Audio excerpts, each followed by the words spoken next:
The necklace was gone. Richard Hartwell tore open the velvet drawer, his fingers sweeping back and forth across empty silk as though the motion alone could make the thing reappear. It could not. The diamond and sapphire necklace, the one his late mother had worn at every Christmas dinner for 31 years, was simply gone. He stood there in the center of his private study, a $62 million man surrounded by mahogany and marble, and for the first time in a long while, he felt completely powerless. He called his head of security within 2 minutes. Within 10, they were watching footage from the hallway camera together. The timestamp read 6:14 a.m. 2 days ago. A figure moved past the study door, paused, then pushed it open slowly before stepping inside. Richard leaned forward. He recognized the walk before he even saw the face. He recognized the uniform. The white blouse and gray skirt. The small frame and quiet, deliberate way she moved through the world. Grace. He had her brought to him immediately. She stood in the center of his study, hands clasped in front of her, head slightly bowed. She was 41 years old, soft-spoken, and had worked in this house for nearly 7 years without a single complaint filed against her. The rest of the staff adored her. His daughter, Lily, had once told him that Grace's voice sounded like a song even when she was just asking what you wanted for breakfast. "Were you in my study 2 days ago?" he asked. "Yes, sir," she said. Her voice was steady. "Did you take my mother's necklace?" A long pause. "Too long." "No, sir." "Grace." He turned the monitor toward her so she could see the freeze frame, her own image, captured on camera, entering the one room in the house she had been explicitly told was off-limits. "The footage doesn't lie." "I know what it looks like," she said quietly. "But I did not steal from you." "Then explain to me what you were doing in here." "Right now. Explain it to me and we end this conversation." She looked at the floor. Her jaw tightened. She said nothing. Richard felt the patience drain out of him like water through a cracked glass. He had built 3 companies from scratch. He had negotiated across boardroom tables in 4 countries. He knew what silence looked like when it was hiding something, and hers was full of it. "You're dismissed," he said. "Security will escort you out. You'll receive 2 weeks' pay." Grace nodded slowly, as though she had expected exactly this. She turned and walked toward the door with the same quiet, measured steps she always used, the steps of a woman who never rushed, never stumbled, never made herself a burden in any space she occupied. Then she stopped.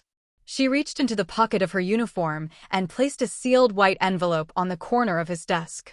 "Please," she said, without turning around. "Don't open this until I'm gone." And then she left. Richard left the envelope sitting there for 40 minutes. He told himself it was because he had other things to handle. A conference call. The police report. The phone call to the insurance company. He handled all of it efficiently, the way he handled everything, with speed and no unnecessary emotion. But every time he sat down at his desk, his eyes found the envelope. White. Sealed. Sitting at the corner with the patience of something that had already decided it would be opened eventually. He thought about Grace while he waited. He thought about how Lily had cried for 20 minutes the morning he had told her they were getting a dog, and then had to change his mind because of his schedule. How Grace had sat with her on the kitchen floor, both of them cross-legged on the tiles, talking in low voices until Lily's shoulders stopped shaking. He had watched that from the doorway and felt something he didn't quite have a word for: relief, maybe, or something close to gratitude, though he had never said so. He thought about how Grace was always the first person awake in this house and always the last to leave the kitchen at night. How she remembered that Lily liked her toast cut into triangles, not squares. How she had once stayed 3 hours past her shift to help Lily with a school project on African wildlife, cutting small animals out of magazines and arranging them on a poster board while Lily directed the whole operation with the seriousness of a tiny general. He picked up the envelope. Inside were 5 things: a handwritten letter, a stack of hospital bills, 2 pawn shop receipts, a printed bank transfer record, and a small photograph. In the photo, Lily was sitting up in a hospital bed wearing a paper crown Grace must have folded for her, grinning with all her teeth while Grace leaned in close beside her, both of them laughing at something just outside the frame. Richard set the photograph down and picked up the letter. He read it once. Then he sat very still for a long time. Then he read it again, more slowly, his eyes moving back and forth across Grace's careful, even handwriting like a man trying to find the part where it stopped making sense. It never stopped making sense. The letter explained everything.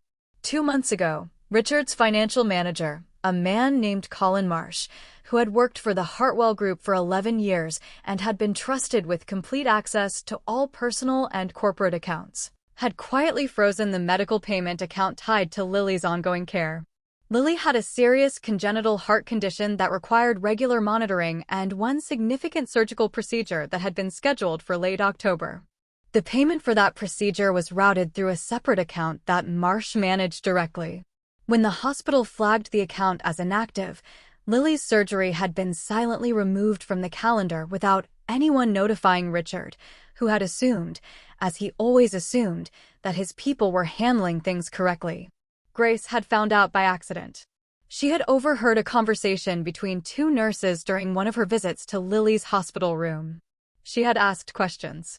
She had pushed until someone showed her the account status. She had driven home that night and sat alone in her small room on the 3rd floor of the mansion, working through the numbers on a notepad, and she had understood immediately that the surgery Lily needed would not happen on its own. So she had solved it the only way she could.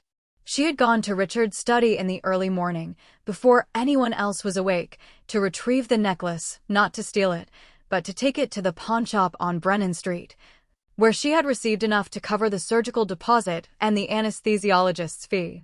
She had planned to buy it back before Richard ever noticed. She had 2 months of saved wages already set aside for exactly that purpose. She had accepted being called a thief to protect a little girl from learning that the man entrusted with her father's money had been stealing from her. Richard put the letter down. He looked at the hospital bills. He looked at the pawn shop receipts, 2 of them, because Grace had pawned something else first, something of her own, before she had touched the necklace. The second receipt was for a gold bracelet. He didn't know what the bracelet meant to her, but he noticed that she had sold it 3 weeks before she sold anything of his. He picked up his phone and called his head of legal. "Pull everything on Colin Marsh," he said. "Every account he's ever touched. And I mean everything. Tonight." What they found took until 2 in the morning to fully document. Marsh had been redirecting small amounts from dozens of accounts for nearly 4 years, personal accounts, charitable accounts, operational accounts, and yes, Lily's medical account. The total came to just under $900,000. It would have continued indefinitely. The amounts were carefully sized to sit beneath the threshold that triggered automatic audit flags. The man had been methodical about it, almost artistic, and for 11 years Richard had looked him in the eye across conference tables and called him one of the best people he had ever hired. He drove to the hospital the next morning to check on Lily. She was sitting up in bed watching a cartoon on the television mounted to the wall, and when she heard him come in, she turned around with a smile and then immediately turned back, as though she had been expecting someone else. "Is Grace coming today?" she asked. "I don't know, sweetheart. She always comes on Tuesdays," Lily said, with the absolute certainty of a child who has learned to count on something. "She brings the orange juice with no pulp from that place on the corner. The hospital ones taste like medicine." Richard put his hand on the top of her head. "I'm going to find her," he said. He called the hospital. The nurses hadn't seen Grace in 2 days. He called her apartment building. The landlord said she had packed a bag and paid the last of her rent 2 evenings ago. He drove to the pawnshop on Brennan Street. The owner, a quiet man with reading glasses pushed up on his forehead, confirmed that Grace had come in a second time, the day after she was fired, and had emptied what remained of her personal account in an attempt to buy the necklace back. She had come up short by $300. She cried, the man said, with the tone of someone who had seen a lot of things behind that counter and still found this one worth mentioning. "She sat in that chair right there and she cried, and then she straightened up and she thanked me and she left." Richard drove back across the city without speaking. His driver asked twice if everything was all right and received no answer. He found her at the central bus station, sitting on a long plastic bench near the back wall with a single canvas bag at her feet, wearing her own clothes for the first time Richard had ever seen, dark jeans, a green jacket, a pair of worn shoes she kept her eyes on. She looked up when he walked toward her, and the first thing that crossed her face was not surprise. It was resignation. The expression of a person who had already decided how this moment would go. "I've been expecting the police," she said. "There are no police," Richard said. He sat down on the bench beside her. She looked at him for a moment, then looked away. "I should have found another way. You did what you did because my daughter needed surgery and I had no idea," he said. "Because a man I trusted was stealing from her and you figured it out before I did. Because you used your own money first." He paused. He was not a man who said difficult things easily, and this was difficult. "Because you cared about her more than you cared about what happened to you." Grace said nothing. Her hands were folded in her lap, and she was staring at the floor of the bus station with the focused expression of a person holding something very fragile inside themselves and trying not to drop it. "I was wrong," Richard said. "I should have read the letter before I fired you. I should have asked more questions before I made a decision I can't take back." He reached into his jacket and held out the envelope. "I want you to have this back. I don't deserve to keep it." Grace looked at the envelope. Her chin trembled once, and then she pressed her lips together, and then the thing she had been holding inside her finally gave way, and she began to cry, not gently but thoroughly. The way people cry when they have been holding it for so long that their body has simply decided the holding is over. Richard sat with her and said nothing, because there was nothing useful left to say, and because sitting there was the least he could do. Colin Marsh was arrested 9 days later. The necklace was recovered from an auction house in the city where Marsh had sold it along with several other items, a detail that confirmed he had known exactly where it was all along and had stayed quiet while Grace took the blame. He faced charges on 11 counts of financial fraud. His trial lasted 3 months. He was convicted on all of them. Lily's surgery was rescheduled for November and completed successfully. The surgeon told Richard afterward that the timing had been close, that another month of delay would have significantly changed the outcome. Richard stood in the corridor outside the operating room and thought about pawn shop receipts and orange juice with no pulp and a woman sitting in a plastic chair crying over $300. And he understood for the first time what it meant to almost lose something because you were too far away to see it.